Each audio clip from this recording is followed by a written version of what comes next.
Y'all, I got me a special guest, and I'm so excited. It's been a long time coming, and It has.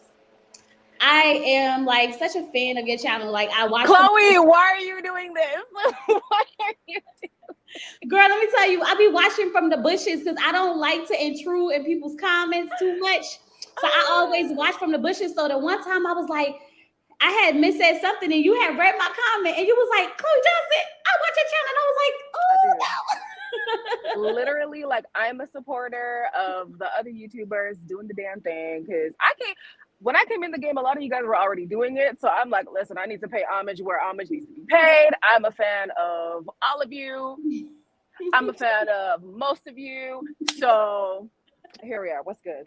let's go. Okay, so I pinned your link at the top. So if you guys are not subscribed to Queen E, make sure y'all click on that link, go over there, subscribe, check her out. Okay, all that good stuff. But girl, let's just get into this Married at First Sight. So here's the thing, you guys. We're gonna go through Married at First Sight, then we're gonna jump into Ready to Love. Okay, so let's just get into it. First of all, how do you feel about this season in general? Okay, so the people on my channel know that I have a love-hate relationship with Married at First Sight, as I'm sure we all do. And the main reason is because like it just seems so gimmicky. Like this episode, we're really fighting over shirts. We're fighting over a shirt. You cannot be serious. So the way I feel about this season is like the same old foolishness that I feel like we're tired of. And I want to see more like organic marital issues rather than things that seem producer led. Like I'm not quite sure what's going on here, but I'm gonna see it out. I love the introduction of the two new pop-in experts. We'll see how that goes. So I'm still a little bit optimistic, but a lot of bit pessimistic. Girl, me and my subscribers, we talk all the time and we just trauma bonding at this point. Yep. We talk about it all the time. It's like we want to stop, but we kind of like in it now. So it's like we just here. We are Watching. in the sunken place. We just going in. We just going through the motions of the ocean. All right, so let's start with who we want to start with. Well, who had the least amount? I mean, Lindy and Miguel? yeah, they didn't really have much going on, so we can start with them. Okay. So Lindy and Miguel, what happened this episode between them? So Lindy's crazy. She's crazy. Girl. No, you're right. You're right. Go into it. Go into it. Girl, I'll let you talk, Lindy then said, I'll add my 2 cents. Lindy said, I just want to be able to like, have my outbursts and just be crazy and like let you have it, but I respect you too much. She's off her rocker. She's absolutely off her rocker. And I kind of understand what she's saying, and that a part of love is seeing the ugliest parts of you and still saying I accept you for that as well. But to deliberately want to throw a tantrum and be like, and you must love me through it because we're in this together, girl, get it together. You are unhinged. Like, I really want to rock with her because I understand her history. So the people who are subscribed to Chloe who don't know, I grew up Seventh-day Adventist. My parents are still Seventh-day Adventist. It's still the religion that denomination that I identify with the most. Okay. But I'm looking at her and I'm like, girl, please don't represent us. I can't. Oh God, oh. I feel like she might be a little bit bipolar. Potentially. I don't know. I don't like diagnosing people, but I don't think you'd be far off, to be honest. Tad bit. How do you feel about her getting on his insurance?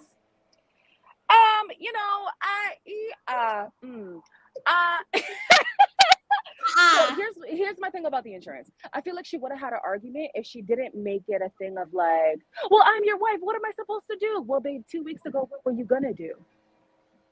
2 weeks ago, what were you going to do? So don't act like he's putting you in a compromising situation when you put yourself in that situation. Some people in my comments, because again, a disclaimer for the people on Chloe's channel, I live in Canada, so the healthcare system here is completely different. We don't do the whole private practice thing. They are there, but healthcare is available for everyone. So it's not like this big thing when it comes to health insurance. So if you know you're in a system where you do have to pay for healthcare individually and you work in the healthcare field yourself, why wouldn't you set yourself up for success? I mean, you already don't work full time, which makes you ineligible for benefits at work, and then now you want to kind of demonize this person who just met you and using the argument of, well, I'm your wife. Yeah, but 2 weeks ago you weren't. So if you ended up being sick back then, what was going to be your plan of action? It doesn't make sense. It's the guilt trip for me. Yeah. Because I really feel like if he wanted to do that, if they had a conversation and it was a thing, they did it, cool. But it's like, what if I get hit by a car? Like, then girl, you just got hit by a car. Exactly. Like, what do you want me to do about? First of all, you're too old to be out here getting hit by cars. But anyway, like you should know how to cross the street and whatnot. Like, what's going on? I'm dead. But then again, though, I do have to say, just because I'm not on Lindy's side does not mean I'm on Miguel's side. Because for him to then dangle, well, then you need to take my last name. Let's not do the tit for tat thing. Like, really, I get that they are both big conversations, but they're not interchangeable. And I think like he was only doing it to be like, well, if you're not going to do that, then I'm not going to do this. Like, the way that Miguel moves, you don't agree? No. That's how I feel. That's how I feel. Let me tell you how I feel. Because I feel like she wants a lot and all he wants is the last name, right? She wants the joint bank accounts. She wants to go ahead and put him on she wants him to put him on his insurance. She wants him to find out where they're living after this. And all he said was, I just want you to change your last name so that I know it's real. No, Chloe, don't fall for this, please. Okay, listen. She is absolutely asking for a lot. Joint bank accounts, you're crazy. Like, she's doing a lot. However, it doesn't mean as much to Miguel, this last name thing, as he's trying to make it seem. You don't think he's so? making it? No. He's making it a big deal to combat her thing. He's trying to use something just as serious so she could be like, oh, damn, well, if I don't want to do that, I guess I could understand why he's saying the insurance thing is a big deal. I think he was trying to meet her at a level where she really could not concede on her argument because it was like equally weighted. Like, the things are big issues. I don't think it's that important to him at this point because the man is still counting down the days. He doesn't give a damn if she has his last name. But that's why would I put you on my insurance? But that's what I'm saying. He used that to be like, well, if you don't want to take the last name, why would I put you on my insurance? It was a tit for tat, child. It was a tit for tat, please. It was a tit for tat. Look, I'm not too fond of Miguel, but I'm definitely on his side when it comes to the last name and the insurance because I'm on nobody's side. All she had to do was hyphenate the last name, get on insurance, get the joint bank account, and go ahead and let him find out where they was living, and they could be happily ever after. Girl, just go ahead and get the name. Well, he already conceded and put her on the insurance anyway, so. I know. I just don't like that she guilt tripped him into it, though. True. I don't like it. It's manipulative. It is. And she crazy. She's definitely crazy. Even the friend was like, do you think she's out of her Jackal High stage? And he was like, I don't know. And I was like, no. Yeah. No, but honestly, let's talk about that though. Like, you are a grown adult and you understand that you have a tendency of throwing tantrums. And you're basically saying you're going to have to accept me through those tantrums. Now, what did somebody say? Oh, Coco. Hey, Cliff. And what's up to everybody? Hey, y'all. How y'all doing? I understand having moments that are very unbecoming. We have our moments where the mask slips a little bit, and really you shouldn't even be wearing a mask in a marriage, but we have unflattering moments, right? Mm-hmm. I do not appreciate you knowing you have a tendency of flying off the handle, you being able to identify when it potentially happens, and you still going ahead and being like, well, it's going to happen anyway, so I'm just going to do it, and you're just going to accept it. Grow up, Lindy. Grow up. It's the Lindys and the Lindsays for me. They're all crazy. No, grow up. But that's the thing about Lindsay is that I think that she's just, it's one thing to have like you said, it's one thing to have a moment. Like, if we're outside and somebody jumps the line and you get a little upset, like, don't jump in front of me, that's different. Just a little blip. Just a little intentionally every time I want to have a fit, then girl, I'm gonna need you to sit down because that means you're not in control of your emotions. But she is in control of her emotions because she's holding them back from him. And she's literally saying, I want to be crazy. I want you to see me crazy. And I'm trying to figure out, what does the crazy look like? And I want to see the crazy because I think it looks like. I think the crazy is almost like an act because she came from such a sheltered place. It's kind of like, what extremes can I go to now that I don't have these religious like strongholds on me? And this is just one of them, this little crazy tantrum thing that she's preparing Miguel for. I think it's a part of her rebellion. And honestly, it's sad. Really? I think so. I'm telling you, I've seen people who I grew up in the church with and how they are now. And I'm like, baby girl, you know that's not you. You're just trying to be the exact opposite of where you came from. But at your core, you know that's not you. So that's what this is? You think it has a lot to do with the 7-day Adventists?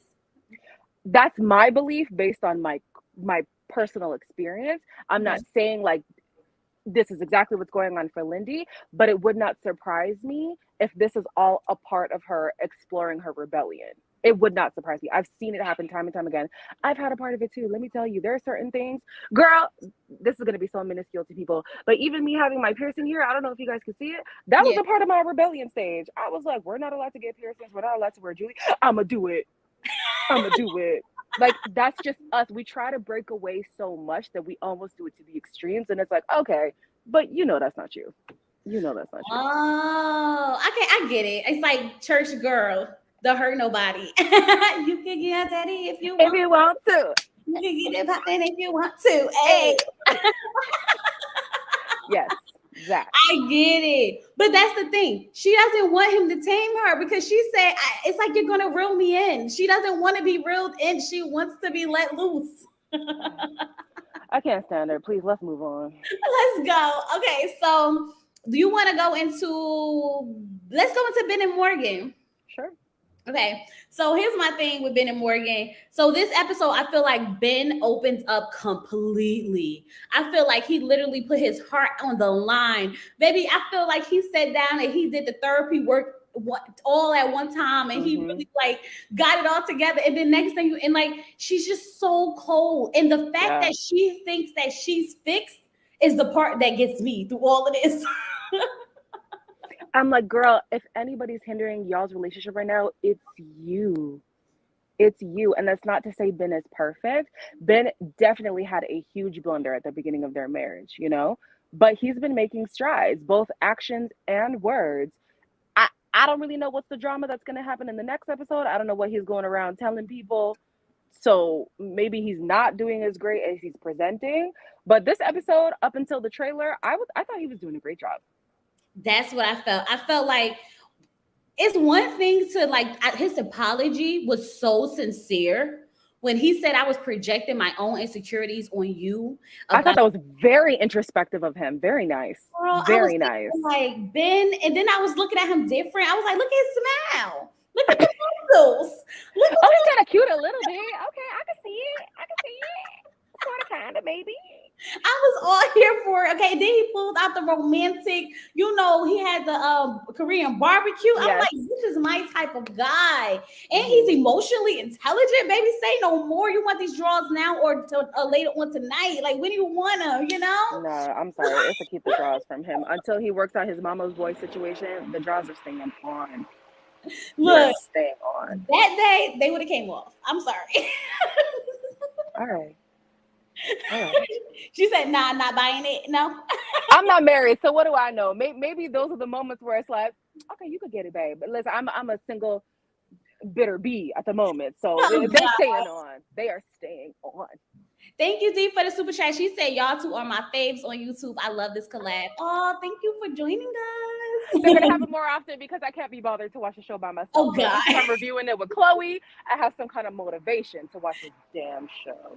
Well, look, whatever you need, girl, whatever you need. Oh, so Ben did say, okay, so let me ask you, because I want to see if it's a culture thing, right? So if your man said that you look drippy and you look icy, how you gonna feel about it? I understand what Morgan said when she said, I'm not your homeboy. Like, in a romantic set, and when we get into Ready to Love, baby, I'm gonna break that down too. But a lot of guys don't understand that, like, you can be competitive and playful and whatever, but still see your woman as a woman. You know what I mean? Like, I think if you guys have that rapport already, if a man comes up to me, okay, look at icy about, you already know what it is. But when we're in the honeymoon stage, like, I want to hear things like, babe, you look beautiful today. Like, oh, you're stunning. Oh, I appreciate you. Like, those, like, soften me up, especially because you know right now she's holding all her cards to her chest. don't give her any reason to think she is less than your partner romantically. Show her all the romance stuff, wine and dine her, woo her, whatever. I thought it was just a slip from him. I don't think it was intentional by any means. That's just how he's used to talking to people. But yeah, I was kind of with her. Like, I'm not your homeboy. Talk to me nice. I think it's both ways. I think it's both ways. But I mean, see, I guess because I've been with my husband for so long, I probably don't think too much of it. So I'll be like, if he says like, oh my God, you look drippy or you look icy, which he would never say because he doesn't talk like that. I'll be like, period. Okay, I'm coming through. You know what I mean? But of course, I definitely understand the whole, romantic vibe. Like, you look beautiful, you look stunning. But if you were Ben and you were married to Morgan, would those be the words that you use? Okay. Okay. You know what? Because you raise a good point, Chloe. You do. Because she's so like, I think maybe he doesn't know how to handle her as like a delicate flower because she doesn't even want to be handled that way. She's out here doing Mai Tai, kicking out people's teeth. I didn't think about their specific dynamic. So you do raise a good point. You do. And she gives off homie vibes to him though. Granted, I feel like that happened when he broke her trust. Let me ask you real quick. So let's go back to the trust being broken. Who you think broke the trust first? Her or him? Broke the trust first. Right, because remember, she told the experts that she was finished with school, she was a nurse, that she had already had everything. So you think she went to him and told him the secret. Remember, she told him the secret, and then he went and told Justin. So who do you think really broke the trust first? What are we considering her trust break? So his was telling... Right. Her trust break was basically lying about being done with school and stuff like that, and like telling him in a secret way, like, I'm actually only have like one. See, my thing is, I don't think it's an issue with that not being done with school. I think it's the way she presented it. Like, I'm not actually done. I got one more course, and I, like, don't tell nobody. Like, she made it a secret. So because she made it a secret to him, and he went back and took the secret to Justin, who you think broke it first? I agree with you on the main issue was the framing. So I guess I would put it on her because realistically, having one course, it's really not that deep, girl. Like, you could have told the people, I'm working as an RN. I'm going to further in my education in order to advance my position. However, this truly is my career. Cool. But the way, and then he went and I told my deepest, darkest, and I can't even believe that my own husband, what, Morgan, if y'all sit your ass down, I was like, girl, you did. That's what I said, because she went to him like, like, it's a secret, like, I'm holding it so dear to my heart and I don't want you to tell anyone. And he went and took that concern to Justin because he really didn't know what to do with it. And so the way she said it, you would think she was still legally married to somebody else or something. I was like, dang, what's the secret? You got one credit left, girl. Oh, and then she was like, I can never trust you ever again. Like, once my trust is broken, it's over. And then on top of that, I can't trust him, but I want him to get deeper, but I don't want to open up to him. But like, how is he going to get to know me deeper? Morgan, I'm so tired of her. I cannot stand her. She's like, I want him to be affectionate with me, but I don't want him to touch me. Like, girl, shut up. Go away. She's very irritating. Honestly, she irritates me more than Ben. Ben, even though he was introduced to us as a mama's boy, whatever, honestly, it hasn't become that big of an issue at this point. So I can't keep faulting him for that. We haven't seen it. The frugal Fran business, he explained, it's immigrant upbringing. I'm an immigrant as well. I understand. Okay. So I'm like, listen, Ben is, besides his little chatty patty, he's doing a good job. I think so too. I'm just so scared for next week because I really hope it's exaggerated and not something really bad, because I'm gonna be so mad with him. Yeah. So mad. So Morgan wants a bro dude type of guy. I'm done. Someone said Morgan wants a bro dude type of guy. Mercy. Oh yeah, because remember she was with her. She was talking about her ex-boyfriend, and she was like, he was so freaking drunk, and he was just like, "I'll fight everybody for you, dude. I'll fight everybody for you, everybody, Yeah, everybody." yeah. Oh, also, I wanted to ask your opinion. Go ahead. They both shared stories of an ex that seemed like it was the one that got away, like right person, wrong time. Like literally, Ben used the words like one that got away. She used right person, wrong time. Do you think that the reasons why maybe they're self-sabotaging is in the back of their mind, they're thinking like, but what about that old thing? I don't know. See, the thing for me, I think Morgan's still in love with her ex. That's the difference. I think Ben is kind of over it, but he just accepted it for what it is. Okay. I think Morgan, the way she was talking about him and like her face was lighting up, like even Ben was like, he was like, yeah. Yeah. He fell in love too. Like the way she talked about it, I really feel like I don't know what happened for them to break up, but I really feel like she's still in love with this guy.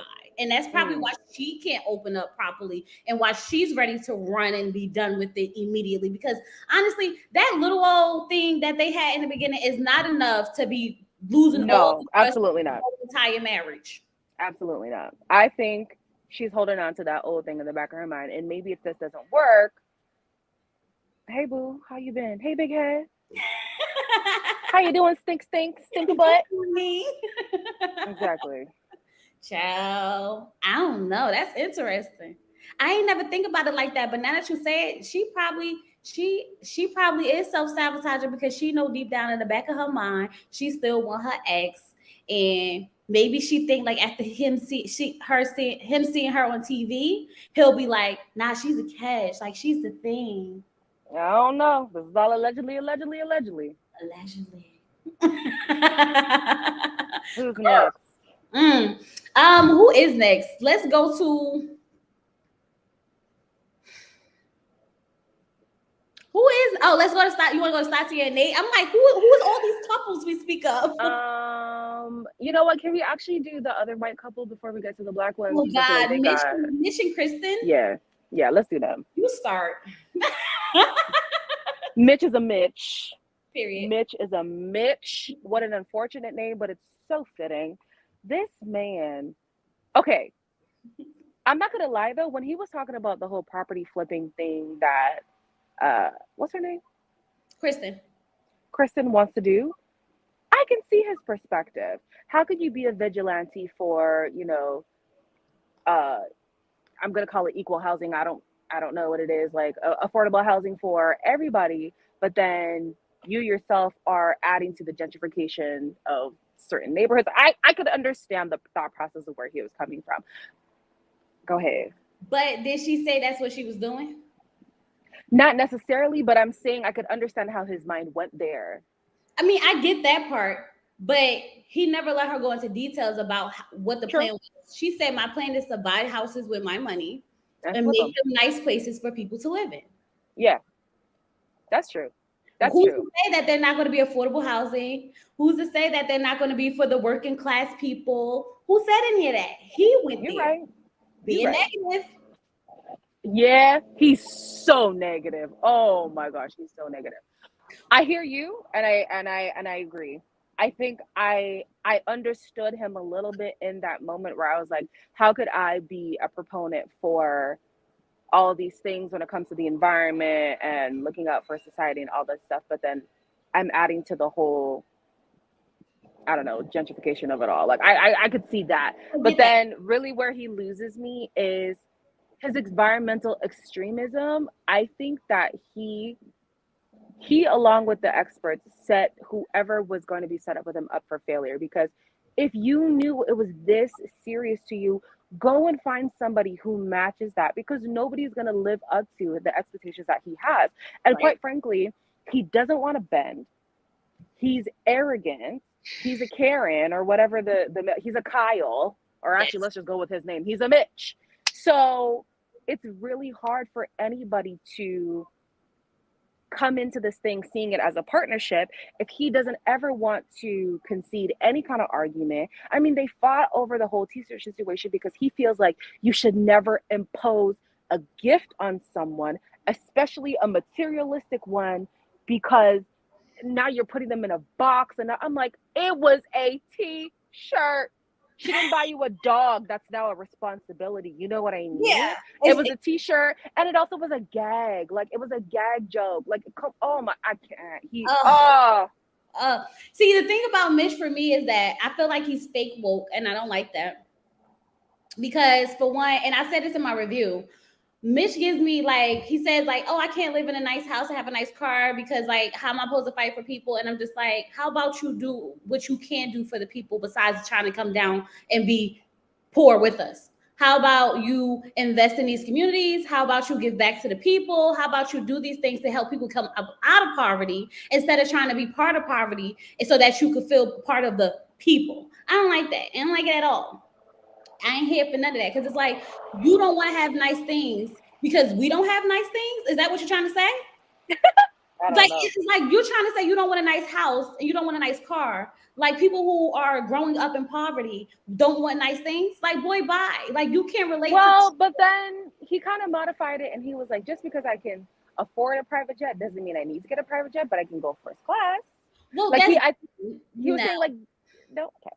I'm trying to play devil's advocate, and I don't even know why, because I don't even know.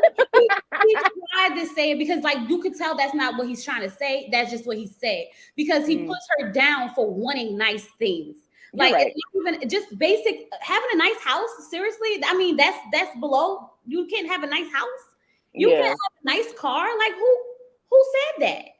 What makes you think that having nice things mean that you are now? You're not doing your part or whatever. How about you invest in the community properly? Help people get educations, help people get loans, help people, come up out of poverty, instead of you want to be so down to earth and that you want to join poverty with us because you want to live in the backyard. Like, boy, bye and miss me with the BS. Okay. But you think it was the buttons on a shirt because it was plastic?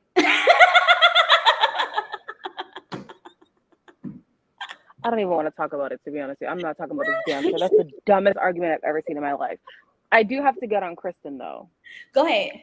Kristen irks my entire soul because she's aware of the red flags, chooses to swim in it, and then is like, I don't understand how I'm in this situation. Kristen, he shows you at every single intersection that he ain't the dude that you should be out here fighting for. And she wants to paint this perfect picture of their marriage and then be like, yeah, everything's perfect besides the fact that he's this.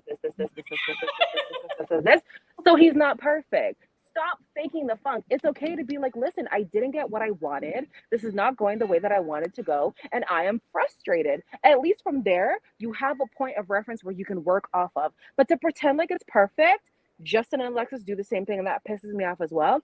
To pretend that it's perfect makes it hard to work on the actual issues in the relationship. And I think she had sex with him thinking that would make him like her. Because remember, it was, oh, I'm not attracted to you. And then it was like he tried to pounce on me. And the next thing you know, we giving out coochie coupons. Like, girl, what? Like, girl, what? And also that was her ultimatum too. Don't forget that. She said either sex or this marriage is over. And then you just go ahead and hop in the bed with him, and then he didn't even take his and his feet's always dirty, and he's disgusting. Like, no.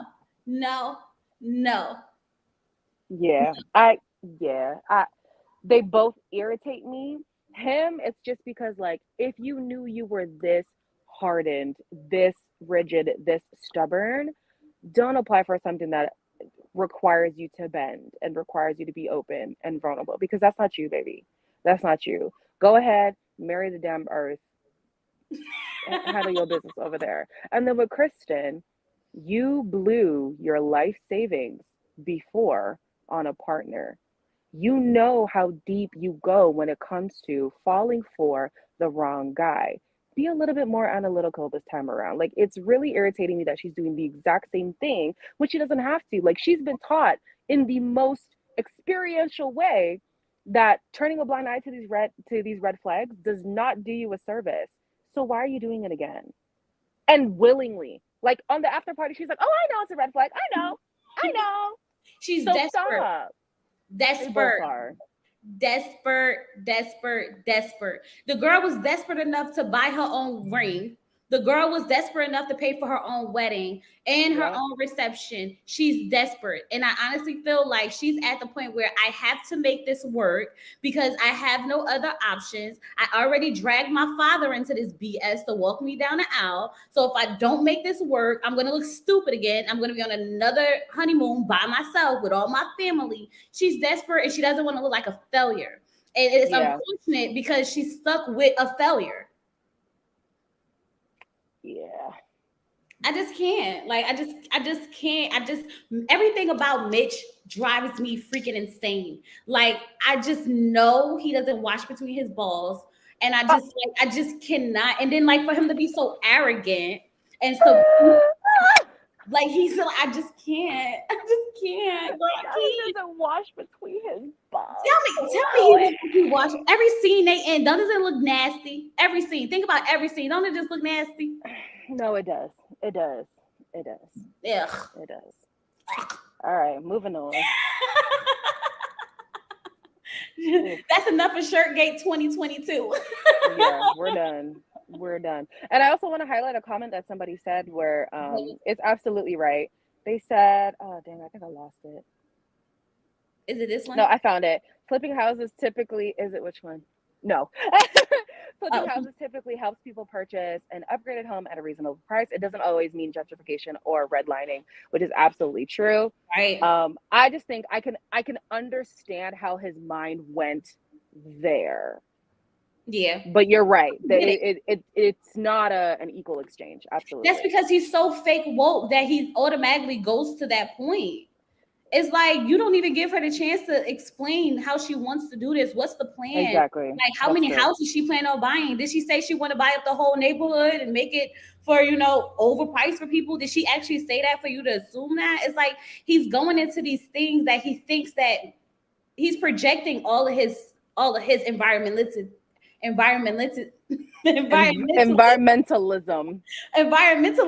everybody else, and it drives me insane. And she was valid in saying, like, I'm here and I support your environmentalism and all that stuff, but here I am saying, I want to be financially free. I want to have my own entrepreneurial endeavors, and this is how I want to do it. I want to do it in real estate and in flipping homes, and here you are dogging me about my career when I could have easily done that about your career, and I don't do that. So how dare you? So I was with her on that. I'm like, you're making some points, Kristen. You're making some points.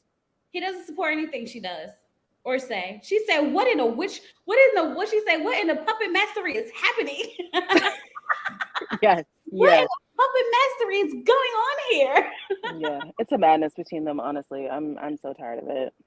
I can't.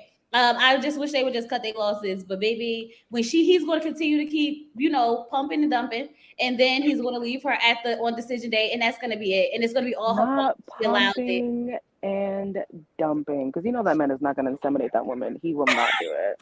Maybe sorry.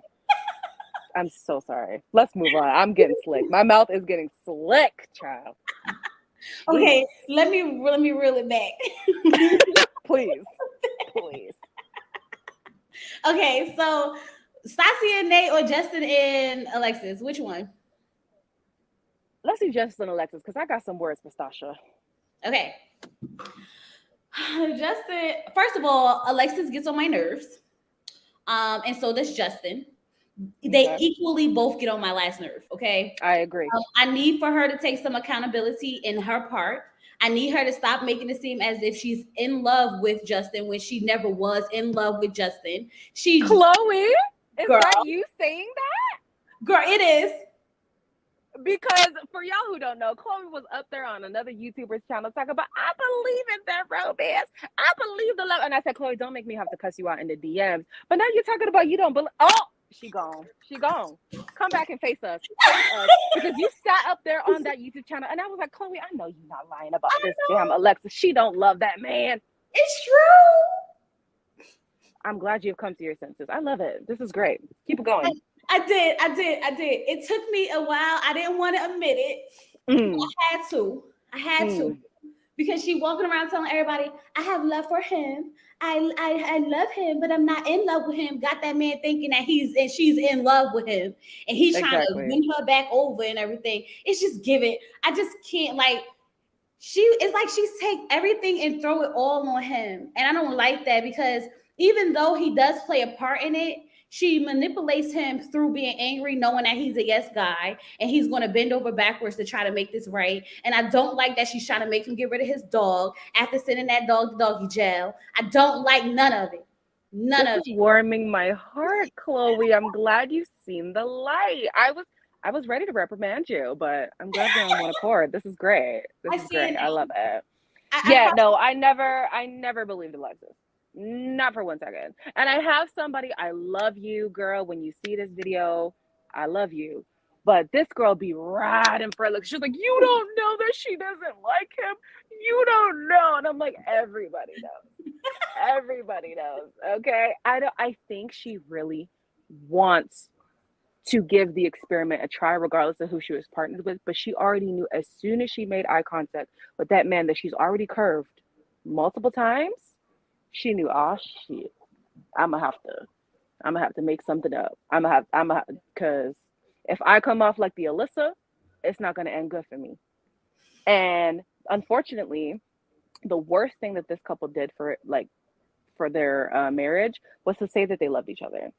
Because now everything that happens seems like a violation to their relationship that really was baseless to begin with. And if they hadn't said, I love you, I think at this point, these would have been more so stepping blocks of like, okay, we had this little blip. How do we work from it? Whereas now the blips are like, how dare you ruin the marriage? And it's like,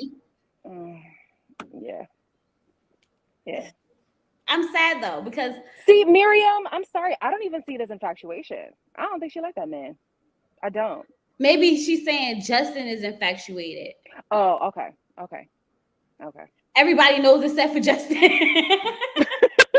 Facts though, because see, but this is the thing. I really felt like I'm not gonna hold you. I really felt like it was something in the beginning, but now I'm just seeing it because I was saying this before. What have they really been arguing about? If we take the dogs out of this equation, and the dogs are not even there anymore. Every time they have an argument or something, it's about a dog. No, but her argument, I agree with though. I'm not gonna lie. So basically, her thing is, you're vague with me. And it would have been one thing because if you remember last episode, Stacia, I'm going to get on her ass. Stacia was basically like, I sometimes also withhold information. No. I also don't tell the full story sometimes, not because I'm withholding information, but because I didn't realize there was more to tell in that moment. And then when you realize, this other thing would have added context. Sure. The problem with Justin is he purposely withholds information because he doesn't want to look stupid. He doesn't want to look incompetent. He's like, well, I thought I had it handled. You can even say that. You're like, babe, this is what I'm going to do. I think it's the right thing, but if you have an input, just let me know. And when he was doing his little tantrum on the CCTV, basically like, I'm not going to be perfect. She was not asking you to be perfect. She was saying, if there's something that needs to be said, can you just say it? Even if it's uncertainty. Babe, I'm going to do this thing. I don't know how it's going to work out, but that's my plan of action. I can appreciate that because then I'm like, okay, he did this not because he's trying to spite me, but he thought it would work out this way. Turns out it didn't. How do we rectify? But for him trying to hide behind, well, I thought I had it handled. You didn't. And now look at us. Now we both look stupid. He was definitely wrong for that one. So let me give you my take. The first incident, I feel like Alexis needs to take accountability for the part that she played in it because she should have had that dog on a leash too. That's one. The second time the dogs got with the dog throwing up, I feel like he definitely should have said something if the dog's not eating and throwing up. Like, don't wait until it happens. Also, but I also hold on before you move on for that. Are we assuming that she was unable to monitor Newton? Because that was a question in my comments too. Like, where was she? That's what I'm saying. She was there, but the dog should. You talking about with the dog throwing up? Yeah, that's what I was about to get into. I was about to say that's what I mean. Like, she needs to also like, where were you at when the dog was not eating for 2 days, and where were you at when girl they barbecuing? Yeah. I'm like, where were you at when the dog wasn't eating for 2 days and stuff like that? Like you said, that's your son, right? We got the dog that identifies as a child over here, okay?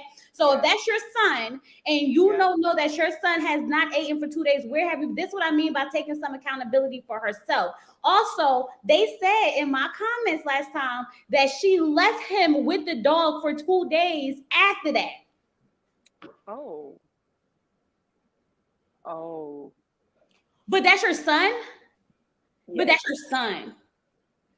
Would you leave your son with an abuser, babe? Is that what you're saying you would do? Because that's scary. Are we really mad or not? Like, what's happening here? Yeah, I didn't know that part. Alexis, come on, man. You're making it hard to really ride with you. Mm-hmm. Because she's doing too much. That's what I mean. She wants to throw everything on Justin, but not hold herself accountable for those pieces. Yes, Justin was definitely wrong for not telling her when he noticed it. But how do you have a son? Because the dog identifies as a child. Okay, how do you have a son and you have not noticed that child has not ate or drink in the last 2 days? Make sense. Yeah, so it doesn't. Are you neglecting the dog now? Do we need to go ahead and call the animal police on you? Hey, Ellen has a good point. All moms aren't maternal, though. So. But Justin didn't tell her. Only reason why Justin didn't tell her, and this is why he's wrong, is because he knew that she would be upset because he felt like because the dogs got into it, that had something to do with it. Yeah, no, I definitely don't like the fact that he withholds in fear of like letting somebody down. I feel like the reality is going to be the reality. At least prepare me for what that reality is, you know, like right. At least properly prepare me for the situation that I'm walking into instead of walking in ignorant when you had adequate information and you just chose not to share. I don't like that. Me either. I feel like that time that was wrong. The first time, I don't think he even thought about it, and I don't blame him for not saying anything the first time because he did say he was concerned a little bit because it takes the dog a while to warm up to people. So I don't blame him for that. I think she should have had her dog on a leash too, introduced them properly. But that time, definitely should have said something. But when it comes to that daggone Alexis, she takes no responsibility for anything she does. Everything is Justin's fault. It's all Justin. And she's just sitting there ready to run away because she's a track star. She's a track star. She admitted it this episode, so yeah. She gonna run away when it gets hard. Yeah. All right. That's all I got for them. Well, you've been ready to go in on Stacia and Nate, so I'm gonna let you have it. I am sick of that woman. I'm sick of her. You want to know why? Why? This woman looked at Alexis's face last episode and was like, well, you need to allow Justin to share what he wants to share on his own time. You can't rush him because, whatever. But she wants to hound Nate down every 5 minutes. Tell me about your mother's trauma. Tell me about being abandoned. Tell me about your deepest, darkest secrets. What are your exes? Are you going to move in with me? Well, how much money do you make? Are we going to have a child in the next year? Ma'am, and I'm looking directly in the camera. Ma'am, hold on. Let me make together. Oh, I was going to try to make you big, but I couldn't do it. Oh, I was going to say, make me big. Wait, hold on. Get it together. You are a hypocrite. Oh, and then now she's gonna be here like, do you love me? How far on the love scale are you? Because like I'm at an 8. The man did not say he doesn't love you. He said he's at a 4. Let's be realistic. A 4 is not a 0. It's progress. I could get it. It's kind of like, dang, you only had a 4 and I'm at an 8. It's kind of like, are you leaving me in the dust? Like, what's happening here? But to force him to be on your level is unfair. It's very unfair. And sorry, then I'm going to let you talk. Go ahead. They hear me ramble all the time. I think Nate has gotten to the point where he's tired of trying to please Stacia. Because before, he would say something, she would say what she thought he was going to say, then he would amend it and then say what she wanted him to say. But now he's like, no, I'm at a 4. I'm staying at a 4 until further notice. No, I'm making actions. And if you don't see it, that's unfortunate because that's what I'm doing. And then it's like, well, I hate that now this is where you're at, where you have to really like stick to your guns like that, because in the beginning, nobody asked you to be a people pleaser for her. Nobody asked you to do that. And so now he has to overcompensate, being like stubborn, when really at the first few goes, you could have just been honest instead of trying to appease her. But it is what it is. Period. So my thing is, at first I was like, Nate's gonna do whatever Stacia says because he wants to move into the house and she has all the money. It's gonna be great. He's just gonna bend over backwards for her. And then I was so proud of him when he stood up, because he's like, you're saying that my actions don't mean nothing. When we first talked, you said words don't mean nothing. It's actions. So here I am putting in actions, and that's not enough either. So if my actions not enough and my words not enough, then what do you want? She wants you to say you love her so that she can go ahead and feel good about herself. When in all actuality, she just wants to hear, she wants him to lie to her. And it's like, Stacia, calm down, sis. You're doing too much. It hasn't even been a month yet. It would not make sense for him to say, I love you right now. Okay. It wouldn't even make sense. When they look at every single couple, the most recent seasons, let me say, who have said I love you during the process. Where are they now? Nowhere. Exactly. Fighting on the internet. Sure. But this is my thing. When she said that when he said that, when they were sitting at the table, he asked her, are you scared that I won't fall in love with you? And she said yes. And he said, then why didn't you just say that? And I said, that's the conversation right there. Leave everything else out of it, because now we can really get to what we need to discuss. You're talking about, oh yeah, because you was with your ex for this long and you didn't fall in love with her and this, that, and the other, and she doesn't want to be in this way. The fear is that you're scared he won't fall in love with you. So why not ask him, do you see yourself falling in love with me? Do you see us working this out and making it to the finish end? You're so struck on this, what his past was and what happened before. And now look at you, looking crazy, looking desperate, looking just out of character for me. And it really makes me upset because I wanted more for Stacia. I thought Stacia was going to be her Miller-ish. She was going to be a boss bee. And she literally just weakened up out of nowhere. And I'm like, girl, what are we doing here? Yeah. No, it's sad. Literally, somebody just commented, it would make sense if they've been smashing. I think that's kind of a part of it too. Like, she has already said it's going to take certain things to get them to have a sexual relationship. So I think she's at this point where it's like, I don't think we're ever going to get there if he doesn't express these strong feelings of love for me. And so she's kind of wondering, okay, this is allegedly, this is what I think. Mm-hmm. If I engage with him sexually and I know we're not there, I'm going to look like Boo Boo the Fool because I'm going to be attached. And then I should have known better because he wasn't where I was at. But I'm also like, you can't force him to be where you're at, though. She's already going with there because she let him go and lick the kitty cat. Well, hey. You're right. That did happen. She let him go ahead and please her. Okay. And now she's like, you know what? Maybe I can. Maybe it is the 8. Maybe we are gonna go, somewhere with this situation. Maybe I need him to say he loves me, so I could go ahead and put it on him a little bit and give him what he want. I'm trying to give him what he want, but he just wants to go all that way, but she knows she's gonna have to hear "and I love you" or something similar to it before she does, or she'll be screwed. That way she have an excuse as to when it happens. Well, he loves me. It was a perfect night. It was so romantic. Yeah, girl, no, you ain't low. I see it. I see you. You trying to get in his drawers. I'm dead. Yeah, no, big facts. Yeah, I'm with you. I'm so tired because it's like, you understand that you've been a person who's been pretty frigid in the past.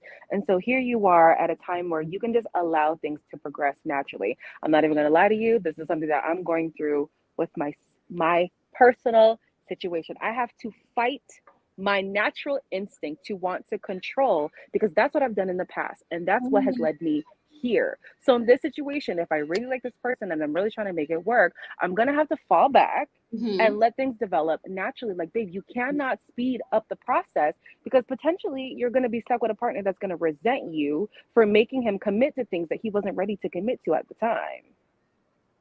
Girl, I'm about to say story of my life, but sort of story of my life a little bit, kind of, sort of in the beginning. Because when I tell you that when me and my husband, when we first met, we got engaged, had a baby, moved in together within the first year and a half, like everything, right? So after we stopped, like after everything like settled down, we're like, do I like you? Yep. Yeah. Like, I don't even know if I like you. Like, what are we doing here? And then we had to like literally start to grow into like really getting to know each other and making this work, because we had already, started a family and stuff like that. Exactly. But you can't, it does not matter. You cannot rush the process. The process has to happen. It has to happen. No, I'm tired of her. Honestly, I'm really tired of her. I feel like, grown as you are, knowing your circumstances, knowing you want to be married and you want to have children, all this stuff, I would think she'd be the one who's more like, I'm going to let this grow and flourish and be the beautiful thing that I want it to be, rather than forcing something that, if it's not there, it's not there. I understand everybody has this fear of failure. It's valid. It is absolutely valid. But I would rather have a failed relationship at the beginning than now we're 10 years in and we already knew that issue wasn't going to work from day one. Like, what was the point of that? Now I've wasted 10 years. Now I'm 47 and now I really can't have kids. Or now I got kids with your deadbeat ass. Not a deadbeat. I think they can make it work. I really think they can make it work, but she really has to just slow down. Because even when we learned from last episode about him wanting to make a certain amount of money, I feel like because of his abandonment issues with his mom, how his mom left. So he feels like he needs to be able to provide no matter what. That way, if she decides that she don't want to do this no more, he can hold it down. She needs to understand that where he needs, the friends explained it to her. She's just not listening. And she's like making it seem like, oh, I want you to go so deep. But there's so many parts of him that has already been explained to you that you're not willing to listen to understand. You just want to hear what you want to hear. And if it doesn't involve him saying, I love you, then you don't hear anything. And unfortunately for him, she's like, she believes she has her heart on her sleeve. I feel like she has a lot of unresolved trauma, let's be honest. But because she's so forthright with her history and everything that she's gone through, she expects him to be the same. And it's like, honestly, you're probably going to get there faster if you forge a genuine relationship with him. If you like start with a basis of friendship, like actual comfortability, showing that you are a safe space, those things are going to come out naturally. You wouldn't even have to ask him. They're just going to come out. Like, it's just going to happen. But you forcing it, you're going to close him off further than he already was. And I think she doesn't know. She's not asking the right questions either. Because, like, honestly, you'll keep asking him, how does he feel about his mother? He told you, I have no feelings about her. So why not say, so how do you feel? How did you feel growing up without your mother? That's a different perspective. Like, but he already explained that to a certain extent. Remember, he said that, he would go to his friend's house and he would, like, because he didn't have a family dynamic, and he would just be around his friends because he liked like, there's so many parts of him that she's explained. He's even told her that he goes into a bad, like kind of a depression almost a little bit because he's not really happy with himself sometimes. And she said, so what can I do to help you? And he was like, just, help me come up out of it or whatever. Like, he's opening up to her. It's just not what she wants to hear. So the things that he's saying, she's just overlooking them because you know what? What he wants. I'm starting to think it's not even that she doesn't want to hear it. I think she wants to see him cry. Oh. I think she wants to see him get to that like full breakdown, vulnerable moment where she's like, oh my gosh, he did it. He did it. And because he's not, I think because he's not crying, she's not processing it as vulnerability. Oh, child. Maybe that's a good point. That's a good point, girl. Maybe. I'm thinking of it as you're saying it because truly a lot of his past has been shared when you talk about it. I'm like, wait, yeah. So I'm like, what is she waiting for? I think she wants him to cry. Child. Well, that could take some years. Some men take a long time to cry. I'm still trying to think, have I ever seen my husband cry? And it's not needed. It's not necessary. Subtle. It probably was very subtle too, if he did. I just can't think of, and it's been what, 12 years? 11, 12 years? I've seen him in a sad space, and I've seen him in, like, you know, not a happy place, but I'm trying to think, have I seen tears? Yeah. I don't think so. I don't think tears equate. but I don't even think tears equate vulnerability though. So if that's what she's waiting for, she's gonna be waiting for a long time. That's probably because her therapist probably told her, just let it out. Let it out. Cry. He also cried. He cried at the meeting with her family though. So she might be like, so why are you vulnerable like that with them? But not with me. And that's what I mean by she's not asking the right questions, because when we start talking about his father, he gets emotional because that's the person he has the emotional connection to. This is why it's like, girl, you're asking the wrong questions, baby doll. You can get to what you're trying to get to, but you need to understand where to get him to feel comfortable to have these conversations and what to open up about. You asking him about his mother, there's nothing there. You're not gonna get anything from that. Yeah, big facts. Yeah. I'm with you. Yeah, I'm with you. Oh, child. Not us breaking down Stacia and Nate. Period. I mean, put us on the show. Let us be the guest experts next season. I'm just saying, like, what they doing? Like, girl, I'm about to go write a letter. I'm dead. Oh, yeah, no, yeah.